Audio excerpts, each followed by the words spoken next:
Orang harus paham ini. Assalamualaikum warahmatullahi wabarakatuh. Warganet yang berbahagia, kita bersyukur hidup di Indonesia sebagai negara yang merdeka, sebagai tanah air kita.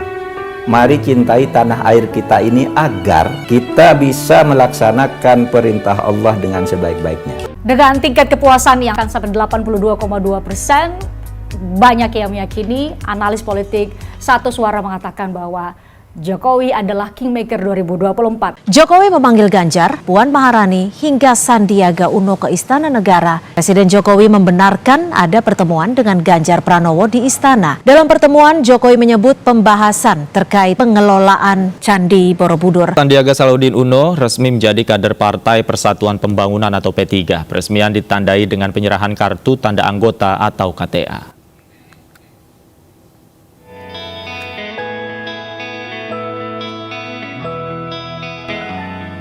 Sandiaga Salahuddin Uno resmi menjadi kader Partai Persatuan Pembangunan.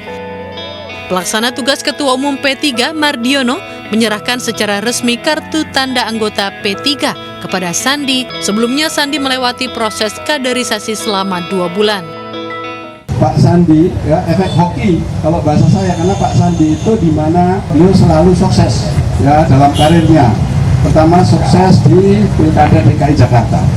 Jadi Pak Sandi bukan hanya seorang entrepreneur, tetapi juga seorang politisi sejati yang sudah membuktikan dirinya, keberhasilannya bisa mendampingi dulu dengan Pak dan menjadi wakil gubernur di DKI. Nah, sukses dan hoki itulah tentu menjadi harapan bagi P3. Sandi yang juga Menteri Pariwisata dan Ekonomi Kreatif menyatakan sudah mendapat izin dari Presiden Joko Widodo untuk bergabung di P3. Dan Sandi berjanji akan bekerja dengan tuntas dan ikhlas demi kemajuan bangsa dan negara.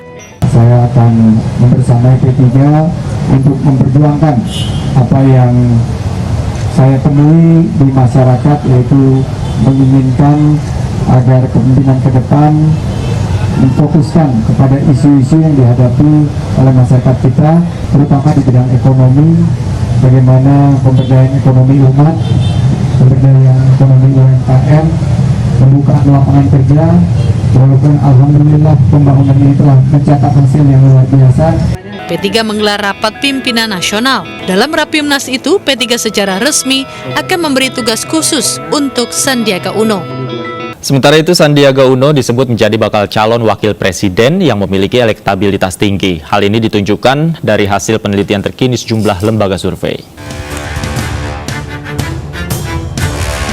Sandiaga Salahuddin Uno menjadi bakal calon wakil presiden yang memiliki elektabilitas tinggi. Dari hasil survei Populi Center, nama Sandi menduduki posisi teratas dengan elektabilitas 11,5%, disusul Gubernur Jawa Barat Ridwan Kamil di posisi kedua. Kemudian di posisi 3 dan 4 diisi oleh Mahfud MD dan Erick Thohir dengan elektabilitas 5,3 dan 5,2%. Begitupun dengan hasil survei Litbang Kompas yang dirilis pada 24 Mei 2023. Sandi memiliki elektabilitas 11,9%, sementara Ridwan Kamil, Erick Thohir, dan AHY berada di bawah Sandi.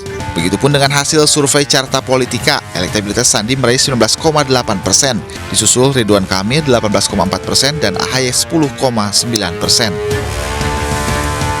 Apa sebenarnya yang melatar belakangi Sandiaga Uno bergabung dengan P3? Apakah hal tersebut merupakan langkah dirinya untuk meraih tiket menjadi calon wakil presiden? Berikut cuplikan wawancara Reinhard Sirait bersama Menteri Pariwisata dan Ekonomi Kreatif Sandiaga Salahuddin Uno.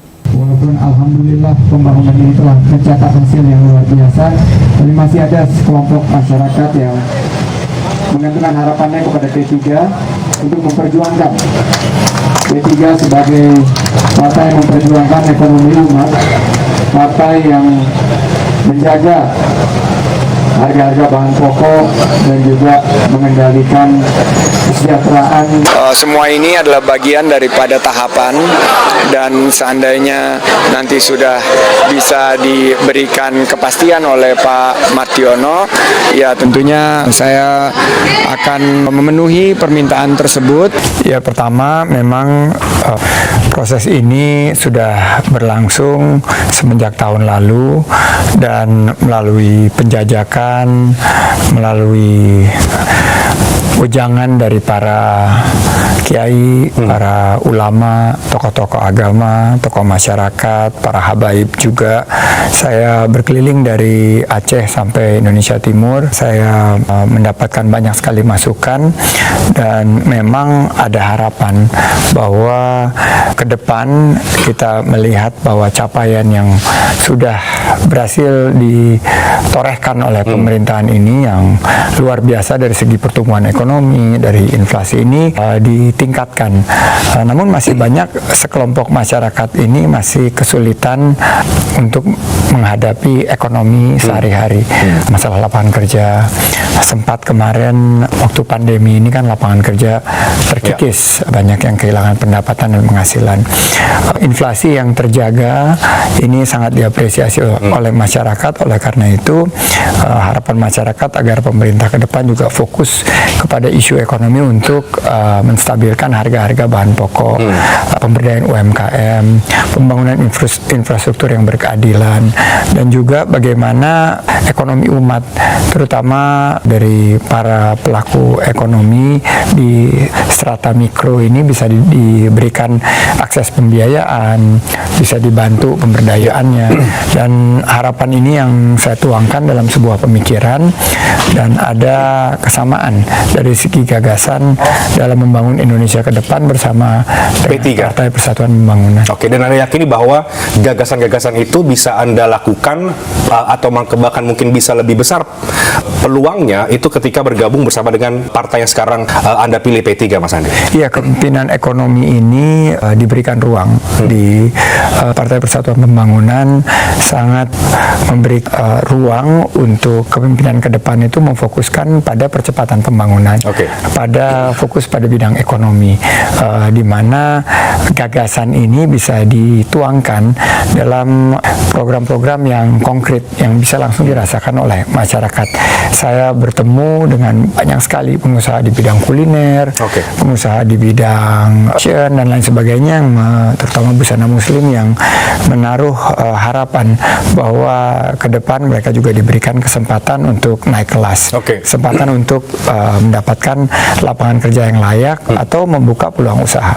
Pak Panda, kalau Anda melihatnya, Anda membacanya, kira-kira pertemuan antara Presiden Jokowi dan Ganjar itu Anda membacanya seperti apa? Saya melihat ini terus terang aja demonstration effect, dan kemudian dampaknya akan langsung jelas terukur, elektabilitasnya dari Ganjar naik. Itu juga yang jadi begitu besar pengaruh daripada Jokowi, itu sudah menjadi satu kenyataan. Sama dengan kebaikan dia, kemudian perhatian dia terhadap Prabowo, begitu Prabowo di bawah 2-3 hari langsung naik elektabilitas. Jadi kalau saya lihat pertemuan ini, ya dinner dan kemudian bersama dengan Ganjar, ya itu semua yang mencintai Ganjar akan berterima kasih, akan senang gitu loh.